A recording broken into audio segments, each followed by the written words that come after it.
हरतालिका तीज व्रत कथा। एक समय पार्वती ने शंकर से हाथ जोड़कर प्रश्न किया, हे महेश्वर, बड़े सौभाग्य है जो मैंने आप जैसे अर्धनारीश्वर पति का वरण किया। क्या मैं यह जान सकती हूँ कि मैंने ऐसा कौन सा पुण्य किया? आप अंतर्यामी हैं, मुझ दासी को यह बतलाते कि कृपा करें। पार्वती जी की ऐसी प्रार्थना सुनकर शिव जी बोले, हे प्रिय, अति उत्तम पुण्य का संग्रह किया था जिससे तुमने मुझ जैसा पति पाया। वह अति गुप्त व्रत है, पर तुम्हारे आग्रह पर प्रकट करता हूँ। यह शुक्ल पक्ष की तीज का व्रत हरतालिका के नाम से प्रसिद्ध है। यह व्रत जैसे तारागणों में चंद्रमा, नवग्रहों में सूर्य, वर्णों में ब्राह्मण, वेदों में सोम, इंद्रियों में मन रूप, ऐसे यह व्रत श्रेष्ठ है। जो तीजा हस्त नक्षत्र युक्त पड़े तो और भी महान पुण्यदायक होता है। यह सुनकर पार्वती जी ने कहा, हे महेश्वर, मैंने कब और कैसे तीजा व्रत किया, यह सब सुनने की इच्छा है। इतना सुनकर भगवान शिव बोले, हे उमा, भारत के उत्तर में हिमालय पर्वत है, उसके राजा का नाम हिमांचल है। वहाँ तुम रानी मेना से पैदा हुई। तुमने बाल्यकाल से ही मेरी आराधना प्रारंभ कर दी थी। कुछ उम्र बढ़ने पर तुमने हिमांचल की दुर्गम गुफाओं में जाकर सहेली सहित मुझे पाने हेतु तप आरंभ कर दिया। वर्षा काल में बाहर पानी में तप किया। शीतकाल में पानी में खड़े होकर मेरे ध्यान में संलग्न रही। ग्रीष्म काल में तुमने बाहर चट्टानों पर आसन लगाकर तप किया। इस प्रकार 6 ऋतुओं में तप करने पर भी जब मेरे दर्शन न मिले, तब तुमने ऊर्ध्वमुख होकर केवल वायु सेवन की। फिर वृक्षों के सूखे पत्ते खाकर अपनी देह को क्षीण किया। ऐसी तपस्या में लीन देखकर राजा हिमांचल अति चिंतित हुए तथा विवाह की चिंता करने लगे। इसी सुअवसर पर देवर्षि नारद जी ने वहां उपस्थित हुए। राजा ने अति हर्ष के साथ देव नारद जी का स्वागत किया और आने का कारण पूछा। नारद जी ने कहा, हे राजन, मैं भगवान विष्णु का भेजा हुआ हूँ। मैं चाहता हूँ कि आपकी कन्या को योग्य वर प्राप्त हो, अतः भगवान विष्णु ने आपकी कन्या का वरण किया है। क्या आपको स्वीकार है? राजा हिमांचल ने कहा, महाराज, मेरा सौभाग्य है जो मेरी कन्या को विष्णु जी ने स्वीकार किया, अतः मैं अवश्य उन्हें अपनी कन्या का दान करूंगा। यह निश्चित हो जाने पर नारद जी ने वैकुंठ जाकर भगवान विष्णु से पार्वती के विवाह के लिए कहा। इधर महाराज हिमांचल ने वन में जाकर तुम्हारा भगवान विष्णु के साथ विवाह होने का निश्चय सुनाया। यह सुनते ही तुमने महान दुख हुआ और उस दुख से विलह होकर अपनी सखी के पास पहुंचकर विलाप करने लगी। तो तुम्हारा विलाप देखकर सखी ने,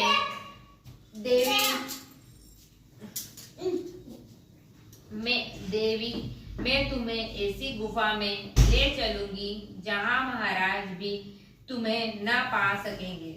ऐसा कह सखी उमा समेत हिमांचल की गहन गुफा में विलीन हो गई। तब राजा हिमांचल घबराकर पार्वती को ढूंढते हुए विलाप करने लगे कि मैंने विष्णु जी को वचन दिया है, वह कैसे पूर्ण होगा। ऐसा कहकर वह मूर्छित हो गए।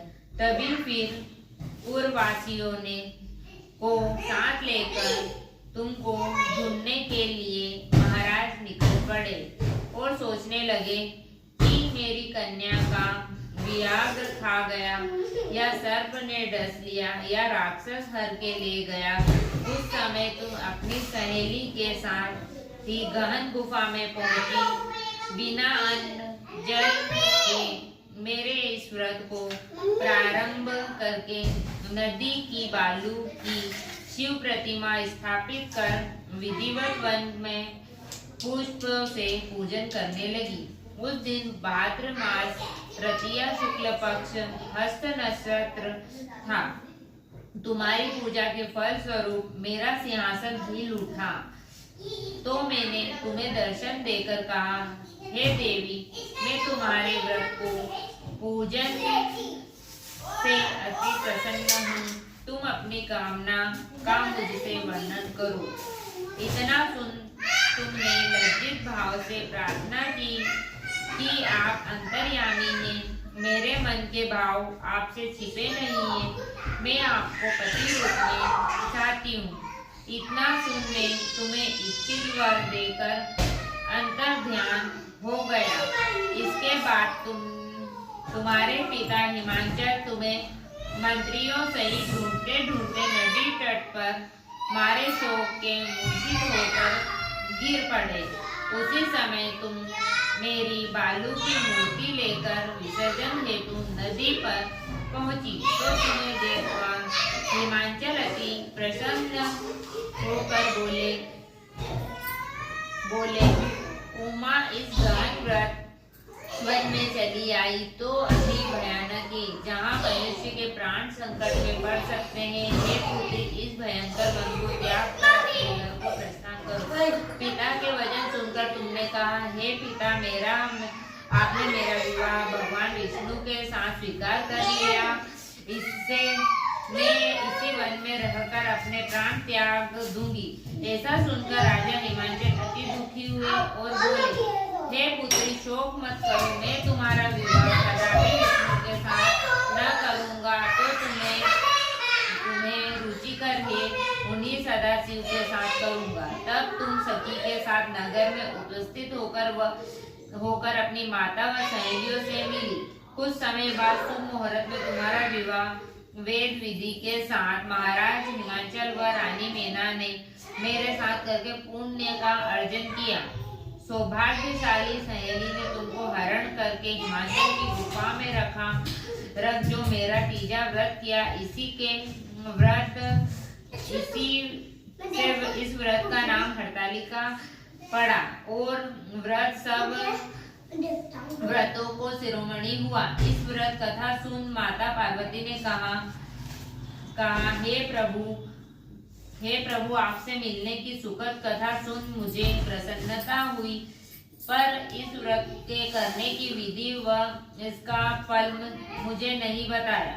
सो कृपा करके मुझे इस व्रत का विधान और पुण्य फल प्राप्ति का वर्णन बताएं। इतना सुनकर शंकर जी ने कहा, हे प्रिय, मैं इसका फल सुना रहा हूँ, सुनो। यह व्रत सौभाग्यशाली नारी व पति चाहने वाली कन्याओं को करना चाहिए। यह व्रत भाद्रपद के शुक्ल पक्ष की द्वितीया की शाम को तीजा व्रत धारण करके करना चाहिए। यह व्रत निराहार होकर करना चाहिए। भगवान शिव पार्वती की स्वर्ण प्रतिमा केले के खंभे व पुष्प आदि से सुशोभित मंडप में स्थापित करके रेशमी वस्त्र के चंदोवे तानकर वंद्रावनाथ लगाकर भगवान शिव की बालू की प्रतिमा स्थापित कर पूजन कर रात्रि जागरण करना चाहिए और भगवान शिव को सामग्री समर्पण करके ब्राह्मणों को द्रव्य, अन्य, वस्त्र, पात्र आदि श्रद्धायुक्त देना चाहिए। शिव जी के प्रति वस्तु को सिद्ध पंचाक्षरी मंत्र ओम नमः शिवाय कहकर समर्पित करना चाहिए। प्रार्थना करते समय अपनी मनोकामना भगवान के सामने प्रेषित करके प्रणाम करें। प्रार्थना के बाद दोनों हाथों में पुष्प लेकर पुष्पांजलि अर्पित करें। फिर चतुर्थी को शिवलिंग का किसी नदी व तालाब में विसर्जन करें। फिर 3 ब्राह्मणों को भोजन करा दक्षिणा देवे। इस प्रकार व्रत पूर्ण करने से स्त्रियां सौभाग्यवती होती है, पुत्र पौत्र से सुखी होकर जीवन व्यतीत करती है। कन्या यह व्रत करे और उसे तो खाना बना रही थी और मम्मी बोले कि भाभी आवाज कुलीन व एवं धन्यवान वर का सौभाग्य प्राप्त होता है। हे देवी, जो सौभाग्यवती इस व्रत को धारण नहीं करती वह बार बार वैधव्य व पुत्र शोक को प्राप्त होती है। जो स्त्री तीज के दिन व्रत रखकर चोरी से अन्न खाती है वह संकुरी का जन्म पाती है। जो जल पीती है वह जोग का जन्म लेती है। जो दूध पीती है वह सर्पिणी और जो मांस खाती है वह वागिन होती है। जो स्त्री उस दिन सोती है वह अजगर की योनि पाती है। हे उमा, जो स्त्री अपने पति को धोखा देती है वह मुर्गी का जन्म धारण करती है। जो स्त्री इस व्रत को श्रद्धा भक्ति से विधिवत पूर्वक पूरा करती है वह सुंदर पति को प्राप्त करती है।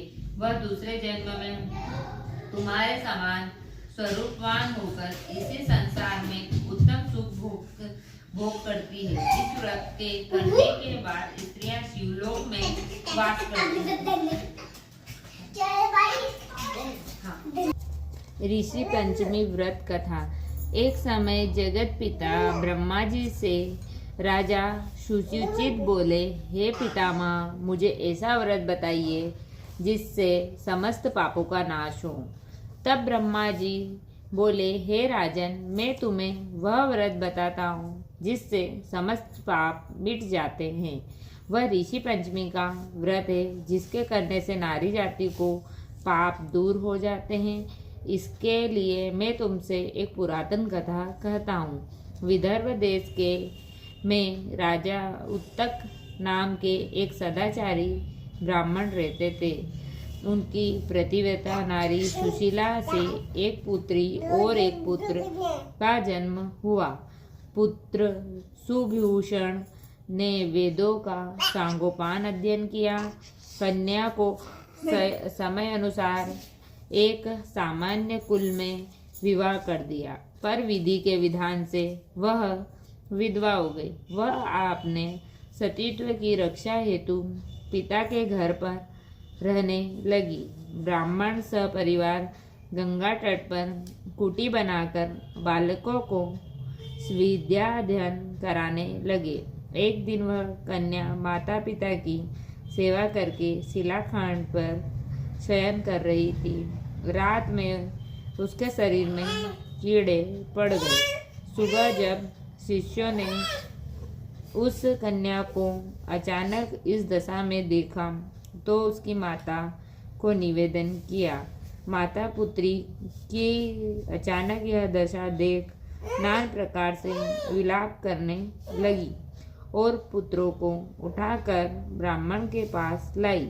ब्राह्मण भी पुत्री की दशा देख कर अति विस्मय हुए। तब ब्राह्मणों ने हाथ जोड़कर कहा, हे महाराज, ये क्या कारण है कि इस कन्या के सारे शरीर में कीड़े पड़ गए। तब ब्राह्मण ने ध्यान धरकर देखा तो पता चला कि यह पुत्री 7 जन्म पूर्व ब्राह्मणी थी। तो एक दिन रजस्वला होते हुए भी घर के तमाम बर्तन व भोजन सामग्री छू ली और ऋषि पंचमी व्रत को भी अनादर से देखा। उसी दोष के कारण इस पुत्री के शरीर में कीड़े पड़ गए, क्योंकि रजस्वला रजो धर्म वाली स्त्री प्रथम दिन चांडालनी के समान, दूसरे दिन ब्रह्महंता के समान व तीसरे दिन धोबिन के समान शास्त्र दृष्टि से मानी जाती है। इस कन्या ने ऋषि पंचमी व्रत दर्शन अपमान के साथ किए। इससे ब्राह्मण कुल में जन्म तो हुआ पर शरीर में कीड़े पड़ गए। तब सुशीला ने कहा, हे महाराज, ऐसे उत्तम व्रत का आप विधि सहित वर्णन करें जिससे सांसारिक प्राणी इस व्रत से लाभ उठा सके। ब्राह्मण बोले, हे सुशीले, यह व्रत भादो शुक्ल पंचमी के दिन धारण किया जाता है। उस दिन पवित्र नदी में स्नान कर व्रत धारण करें। शयनकाल सप्तऋषियों का पूजन विधि पूर्वक करना चाहिए। भूमि को शुद्ध गोबर से लीप कर उस पर अष्टकमल दल बनाकर नीचे लिखे सप्तऋषियों के स्थापना करें।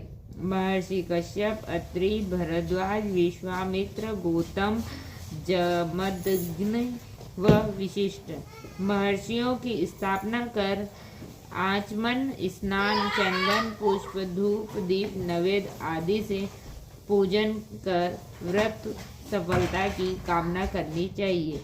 इस व्रत को करके उद्यापन भी करना चाहिए। चौथे दिन एक बार भोजन करके पंचमी के दिन व्रत का आरंभ करें। सुबह नदी के जलाशय में स्नान करके गोबर से लीप कर सर्वोत्र भद्र चक्र बनाकर उस पर कलश स्थापना कर कलश के कंठ में नया वस्त्र डालकर पूजा सामग्री एकत्र कर अष्टकमल दर पर सप्तऋषियों की स्वर्ण प्रतिमा स्थापित करें। फिर सुबह ब्राह्मणों को भोजन व दक्षिणा देकर संतुष्ट करें। इस व्रत को उद्यापन करने से नारी सुंदर रूप को प्राप्त होकर